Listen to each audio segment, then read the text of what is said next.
ও মা গো, কত সুন্দর ডিম! আমি নিয়ে চলে যাই। এই দাঁড়া বলছি, বদমাস বিল্লি, না হলে তোর মাথাটা ফাটিয়ে দিব। আগে তো ধরে দেখাও। এই ডিমগুলোকে দিয়ে আমি ছানা ফোটাবো, তারপর আমি বড় লোক হয়ে যাব। হা হা হা।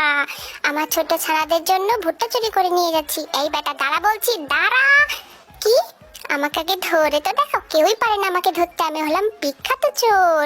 এই ছোট্ট ছানাগুলাই একদিন বড় হয়ে যাবে, আর তারাও ডিম দিবে, তাদেরও বাচ্চা হবে। ইমা, এ কি! এরা তো আকাশে উঠতে পারে, কত সুন্দর করে আকাশে উড়ে বেড়াচ্ছে। আমারও তো এমন পাখা চাই, কিন্তু আমার তেমন পাখা নাই। হি হি হি হি হি হি। মাথায় একটা দুষ্ট বুদ্ধি এসেছে, এবারে আমি সেটাকে কাজে লাগাবো। এই হাঁস, চল চল, তোদের চামড়াগুলো আমাকে দিয়ে দে। হি হি হি হি। তোদের চামড়া দিয়ে আমি আমার সুন্দর পাখা বানাবো। এই তোমার সুন্দর পাখা, এখন আমি আকাশে উড়ে বেড়াবো। আকাশে বাতাসে চল, সাথে উড়ে চল, হাই হা।